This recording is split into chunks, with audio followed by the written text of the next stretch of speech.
तो आज के वीडियो में हम कुछ नेम रिएक्शंस आपके डिस्कस करने वाले हैं, कुछ इंपॉर्टेंट नेम रिएक्शंस। तो चलिए स्टार्ट करते हैं। तो पहला है आपका सैंडमेयर रिएक्शन। सैंडमेयर रिएक्शन में देखिए क्या होता है।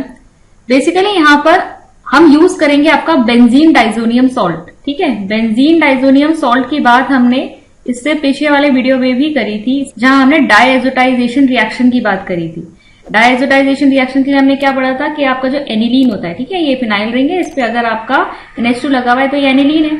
एनिलीन में अगर आप NaNO2 इन एक्वस HCl अगर आप डालते हैं तो आपको क्या मिलता है, यहाँ पर डाइजोनियम सॉल्ट मिलता है। ठीक है, डाइजोनियम सॉल्ट जो है, अब अगर इसका ट्रीटमेंट आप कॉपर हैलाइड से कराएंगे तो आपका यहाँ हेलोजन ग्रुप इंट्रोड्यूस हो जाएगा in place of this diazonium group. ठीक है, तो यही है आपकी सैंडमेयर रिएक्शन। अब देखिए एग्जांपल देखते हैं। यहाँ हमने ये बेंजीन डाइजोनियम सॉल्ट लिया है आपका, इसकी अगर हम ट्रीटमेंट CuCl से करा देंगे तो देखिए हमको क्या मिल रहा है, यहाँ पे क्लोरोबेंजीन मिल रहा है। CuBr से करा देंगे तो ब्रोमोबेंजीन मिल रहा है, और CuCl से कराएंगे तो यहाँ हमें साइनोबेंजीन मिल रहा है। आपका क्लोरोबेंजीन, ब्रोमोबेंजीन, साइनोबेंजीन बनाने के लिए हम आपके सैंडमेयर रिएक्शन का इस्तेमाल करते हैं। Next is your gateman reaction. ठीक है, अगर हमें क्लोरोबेंजीन और ब्रोमोबेंजीन बनाना है डाइजोनियम सॉल्ट से तो हम आपकी गेटमैन रिएक्शन भी यूज कर सकते हैं। तो इसमें हम क्या करेंगे, यहाँ पर आप क्या यूज करते हैं, हेलोजन एसिड यूज करते हैं। हेलोजन एसिड आपके क्या हो गया, जैसे HCl, HBr, ठीक है, ये आपके हेलोजन एसिड है। हेलोजन एसिड को यूज करते हैं विद कॉपर पाउडर। ठीक है, उससे हमारी ये क्या आती है, गेटमैन रिएक्शन। यहाँ पर भी हमारा सबस्ट्रेट क्या होगा, बेंजीन डाइजोनियम क्लोराइड। इसकी रिएक्शन हम करेंगे कॉपर पाउडर। ठीक है, कॉपर पाउडर विद HCl से, तो हमें मिलेगा क्लोरोबेंजीन, और साथ में आपका N2 गैस रिलीज होती है और साथ में HCl आ जाता है। ठीक है, फिर नेक्स्ट अगर आप ब्रोमोबेंजीन में देखेंगे सेम चीज है, यहाँ पर कॉपर पाउडर यूज होगा और साथ में आपका HBr हेलोजन एसिड है, और यहाँ हमें क्या मिल जाता है, ब्रोमोबेंजीन। ठीक है, तो गेटमैन रिएक्शन और आपका जो सैंडमेयर रिएक्शन है, दोनों से आपको क्लोरोबेंजीन, ब्रोमोबेंजीन वगैरह मिल रहा है। अगर यील्ड की बात करेंगे तो आपकी यील्ड जो है, यानी कि प्रोडक्ट ज्यादा क्वांटिटी में कहां फॉर्म होता है, तो सैंडमेयर रिएक्शन में ज्यादा अच्छी यील्ड मिलती है हमें गेटमैन रिएक्शन से। नेक्स्ट रिएक्शन पे आएंगे जो कि है आपकी बाल्स-कीमन रिएक्शन। बेंजीन डाइजोनियम क्लोराइड लेंगे आपका, और इसको आपकी बार ट्रीट करेंगे हम फ्लोरोबोरिक एसिड के साथ। HbF4 क्या है आपका, फ्लोरोबोरिक एसिड। इसके साथ हम इसे हीट कर देंगे। यहाँ पे आपका क्या आ जाएगा, N2BF4 नेगेटिव, ये आपके एनाइन ग्रुप आ जाएगी, यानी डाइजोनियम फ्लोरोबोरेट मिल जाएगा हमको। और इसके बाद अगर आप इसकी हीटिंग करेंगे तो यहाँ हमको क्या मिल जाएगा, यहाँ पे मिल जाएगा फ्लोरोबेंजीन। तो बेंजीन डाइजोनियम सॉल्ट से अगर आपको फ्लोरोबेंजीन बनाना है तो आप किसके साथ ट्रीट करेंगे, फ्लोरोबोरिक एसिड के साथ इसको हीट करेंगे। इंटरमीडिएट आपको क्या मिलता है, डाइजोनियम फ्लोरोबोरेट, और इसकी हीटिंग के बाद आपको मिलता है फ्लोरोबेंजीन। ये है आपकी बाल्स-कीमन रिएक्शन। फिर आती है आपकी एक फिंकलस्टीन रिएक्शन। अब जो हमने ऊपर 3 रिएक्शन देखी उसमें सबका आपका सबस्ट्रेट क्या था, बेंजीन डाइजोनियम सॉल्ट। नेक्स्ट अब फिंकलस्टीन रिएक्शन जो हम देख रहे हैं, यहाँ पर हम क्या बनाएंगे, एल्काइल आयोडाइड। ठीक है, एल्काइल आयोडाइड। एल्काइल आयोडाइड बनाने के लिए हम क्या यहाँ पर ले रहे हैं, आपके एल्काइल क्लोराइड्स या ब्रोमाइड्स लेंगे, यानी एल्काइल हैलाइड लेना है, जिसको हम ट्रीट करेंगे सोडियम आयोडाइड के साथ।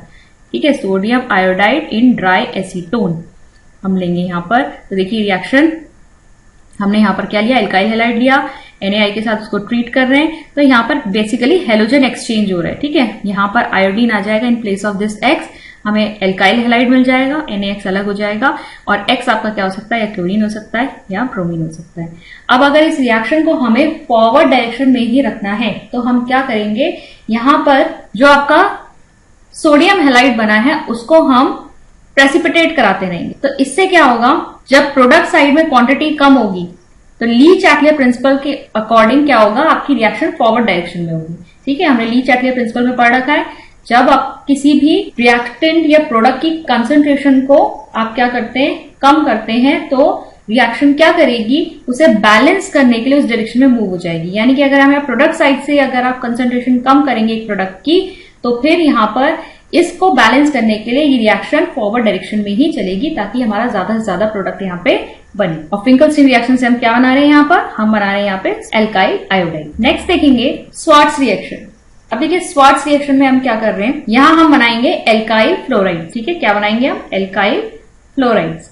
अब एल्काइल फ्लोराइड्स बनाने के लिए अगेन हम यहाँ पर एक एल्काइल हैलाइड लेंगे, जो कि क्या है आपका एल्काइल आयोडाइड, और इसके हम ट्रीटमेंट कराएंगे किसी भी मेटालिक फ्लोराइड से। अब वो मेटालिक फ्लोराइड क्या हो सकता है आपका, सिल्वर फ्लोराइड हो सकता है, मर्क्यूरी फ्लोराइड हो सकता है, कोबाल्ट का फ्लोराइड हो सकता है, ठीक है, SbF3 हो सकता है, कुछ भी हो सकता है यहाँ पर। तो यहाँ हमने एग्जाम्पल में लिया Ri प्लस AgF, ठीक है, सिल्वर फ्लोराइड लिया है, तो यहाँ पे भी आपका क्या हो जाएगा, हेलोजन एक्सचेंज हो जाएगा और हमें मिल जाएगा एल्काइल फ्लोराइड और AgI आपका अलग हो जाएगा।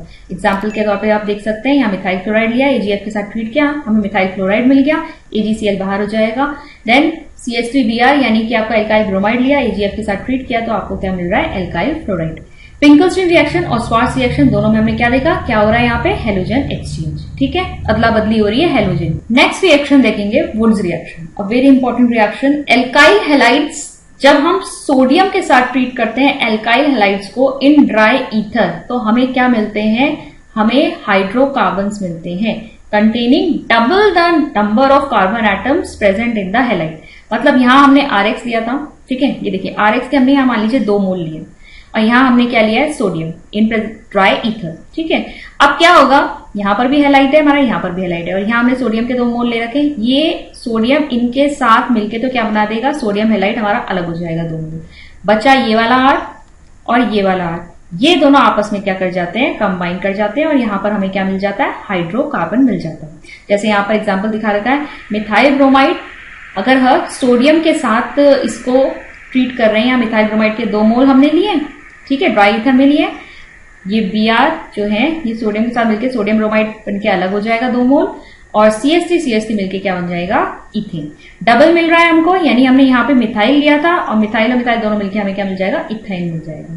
ठीक है, तो हमको double the number of carbon atoms मिलते हैं। अब वुड्स रिएक्शन में एक चीज जानने वाली ये है कि यहां पर आप ना ये जो एल्काइल हैलाइड है ये डिफरेंट यूज नहीं कर सकते। अगर आप ये डिफरेंट यूज करते हैं तो क्या होगा, मतलब मान लो मैंने यहां पर यूज किया है CH3Br और यहां पर सोडियम के साथ हम इसको ट्रीट कर रहे हैं और यहां मैंने ले लिया है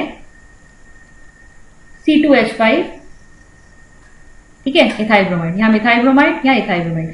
अब प्रोडक्ट क्या क्या बनेंगे, प्रोडक्ट आपके हमें यहां पर रिएक्शन में ये दिख रहा है, तो रिएक्शन मिक्सचर में तो सब एक साथ ही है ना, ये वाला प्रोडक्ट भी बनेगा। क्या बनेगा, एक तो क्या बनेगा आपका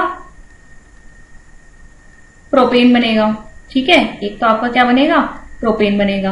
दूसरा ये वाले भी तो 2 मोल आपस में रिएक्ट कर सकते हैं, तो इसका मतलब हमें क्या मिलेगा, यहां से हमको मिल जाएगा ब्यूटेन। ठीक है, क्या मिल जाएगा हमको, ब्यूटेन। और जब ये दोनों आपस में रिएक्ट करेंगे तो हमें मिल जाएगा इथेन।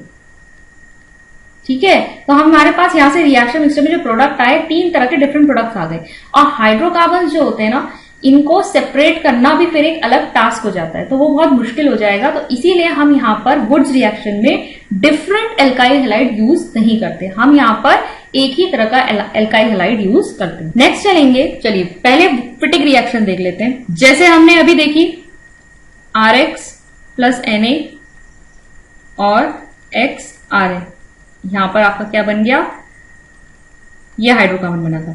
अगर इस एल्काइल की जगह हम एराइल ग्रुप रख दें, यानी कि यहां पर हमने क्या रखा है, यहां पे हमने एराइल हैलाइड रखा है, ठीक है, यहाँ पे हैलाइड आपका कोई भी हो सकता है, क्लोरोबेंजीन, ब्रोमोबेंजीन, ठीक है, कुछ भी रखा है आपने, और उसकी अब आप ट्रीटमेंट करा रहे हैं सोडियम के साथ in presence of dry ether. Same reaction यहाँ भी होने वाली है, ऐसा कुछ अलग नहीं होगा। यहाँ पे 2 मोल दिखा नहीं रखे, मैं आपको यहाँ पे दिखा देती हूँ।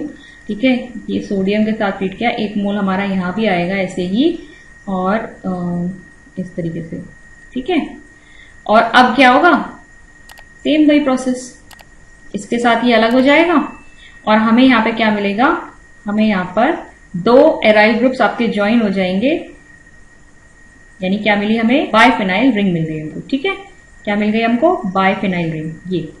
ये बाइफिनाइल रिंग हमारी यहाँ पर हमको मिल जाती है। ये रिएक्शन क्या होती है, फिटिक रिएक्शन, मतलब रिएक्शन सेम रहने वाली है। अगर यहाँ एल्काइल की जगह आपने एराइल ग्रुप लगा दिया तो इसे फिटिक कहेंगे, अगर एल्काइल ग्रुप होता तो वुड्स कहते।